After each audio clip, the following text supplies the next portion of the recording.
I saw his gun and I was like, oh my God, he has a gun. So I was scared. Now at 6, new information in the death of a man suspected of racist attacks against an Oregon Coast street vendor.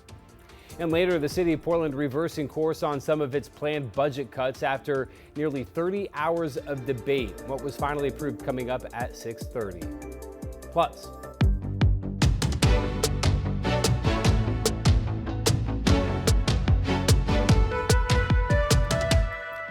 good morning and thank you for joining us. I'm Matthew Herchick. Happy Friday, everyone. Glad to have you starting off your morning with us. Rod Hill is standing by with a look at weather. Keep an eye on traffic. Looking a little cloudy on the coast there this morning, Rod. You know, most of this week we've started off with cloudy skies up in Seaside and Cannon Beach and up into Astoria. But we've had sun in Lincoln City. Well, not this morning. It's like this up and down the beaches. And the Central Coast might be the toughest to actually clear out right along the coast itself. 53 from our Schnuckwins Casino Resort location. Salem, not clear, but sunny and kind of interesting cloudiness and absolutely beautiful early morning shot. 56, good morning, Marion County. Here's our Chehalen tasting room camera, always a winner, right, with the rising sun out over the vineyard. Gorgeous, 58 degrees is the number. This is going to be a warming Friday. Now notice I go 83 at 2 o'clock and 90 at 5 o'clock. This is only for the North Valley. If you drop down into Salem, it doesn't look like you folks could be any warmer than 85 or 86. Now, I'm not sure Portland hits 90, but we might. So look for the mid to late day heat. 5 to 15 mile per hour winds, mostly sunny overall. That's Friday. Matthew? Thank you very much, Rod. Well, we start with developing news out of Molalla, where we're working to learn more details about a fire that's burned the Coleman Ranch property. The mayor posting about it last night on Facebook, asking for prayers for everyone affected by the fire and now this difficult time. We were sent these photos of Coleman Ranch from a viewer. We do know that there was a fashion show put on by Blush Out West earlier in the evening at the guest ranch on the property. We've reached out to officials for details, but have yet to hear back from them. We will continue to keep you updated as we learn more. And if you were on I-5 last night, then you probably hit traffic heading north after a fatal accident involving a motorcycle that closed the interstate for hours. The crash happened just north of Lombard.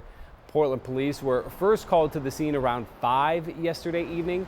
Police say bystanders tried to save the motorcyclist's life, but EMS pronounced them dead at the scene. No one else was hurt, and the driver involved did stick around cooperating with police. The major crash team closed off this section of the interstate to investigate. Drivers were forced to take the exit onto North Lombard Street and find another way. We stopped to buy a gas station along that detour route. I figured now would be the time to come get gas, but as I was approaching westbound on Lombard, I saw the overpass was like, I-5 was completely closed, and now getting back home is going to be pretty hectic. Oh my gosh, it's been crazy ever since it happened.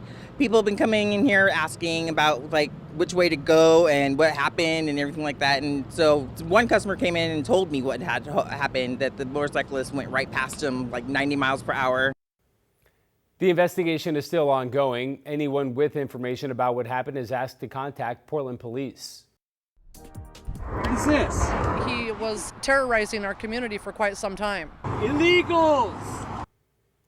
Lincoln City Police have confirmed the man accused of attacking a fruit stand owner last week was killed by authorities Wednesday. They say 49-year-old Daniel Noonan opened fire on state police and Newport police officers when they went to arrest him. Officers fired back, killing him.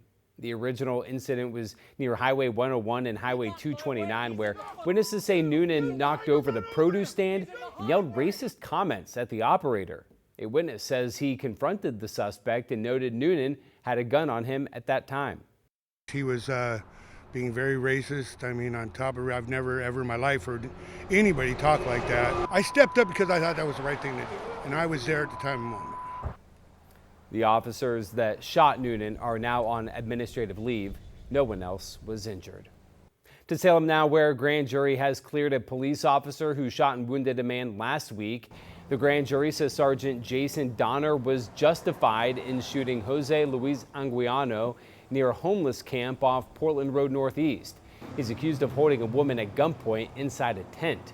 Officers say the suspect pointed what appeared to be a gun at them, before the sergeant fired 3 rounds. The weapon turned out to be an air pistol. Anguiano survived and is now facing domestic violence charges. He's scheduled to be in court later this month. Meanwhile, back in downtown Portland, the Thompson Elk statue is back under construction. You might remember it sustained some minor damage when a trailer struck it in April. Repairs will start Monday for about 2 weeks, which will close a block of Southwest Main. You'll remember the statue returned this spring on a newly reconstructed base after it was damaged and removed during the 2020 protests. Well, if you're headed out to Sauvie Island for the long weekend, make sure you get your permits. The Oregon Department of Fish and Wildlife is reminding visitors that the new parking permits are required weekends and holidays. That started on June 15th and goes through Labor Day. The new permits only apply to Walton, Collins, and North Unit beaches. A daily permit is $10.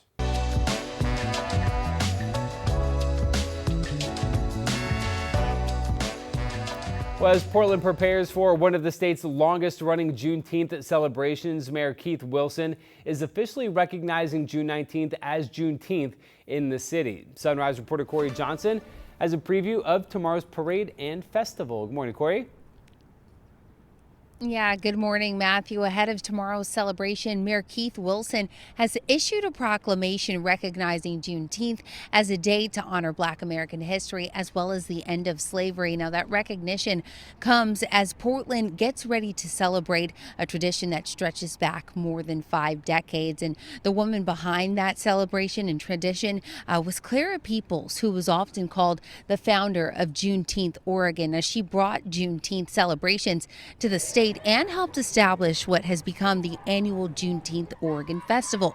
And today marks the day enslaved people in Galveston, Texas, first learned they had been freed more than 2 years ago, or more than 2 years rather, after the Emancipation Proclamation was issued, and has grown into a celebration of freedom, culture, and community. And tomorrow's festivities in Northeast Portland begin with the Clara Peoples Freedom Trail Parade, and it starts at 11 a.m. at King Elementary School. That parade will then travel down Martin Luther King Jr. Boulevard and end at Lillis Albina Park.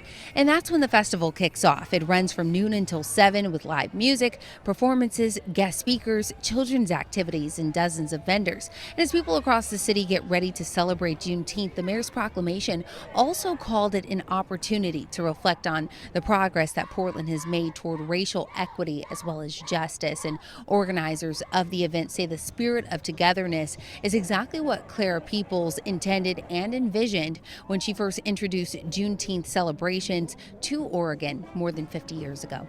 Matthew. Corey Johnson reporting live for us this morning. Corey, thank you very much. And we also want to remind that because Juneteenth is a federal holiday, many state and federal offices will be closed today. Oregon and Washington state offices and courts will be closed. County offices and the city of Portland and Vancouver offices will also be closed.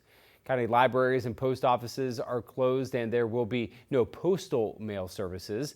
Public transportation will not be impacted, though, and Portland parking meters will be free today with the exception of city park parking.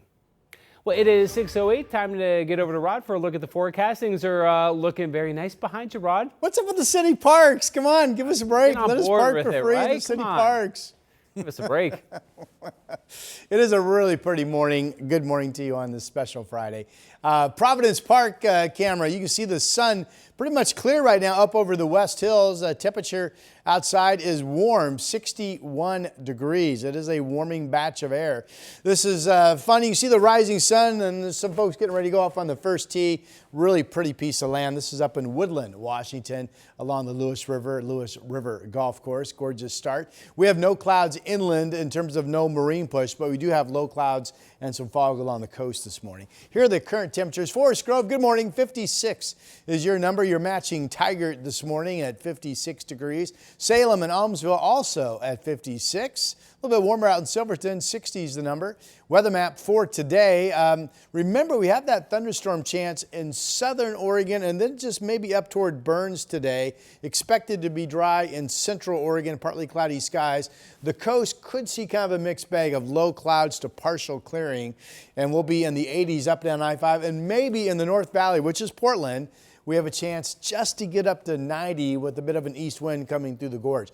Not sure if we make it or not. We're at least going to be 86, 87. Then tomorrow, a big cool off. In fact, cloudy skies solid when you wake up in the morning.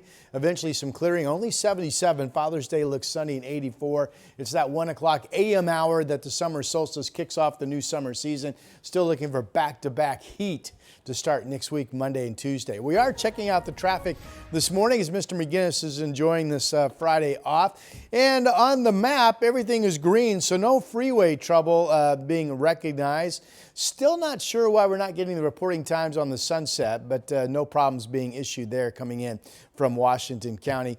Troutdale along the Banfield into downtown, only 15 minutes, so no issues here. Wilsonville coming up I-5, 62-minute drive. Or 62 miles per hour, 16-minute drive, rather.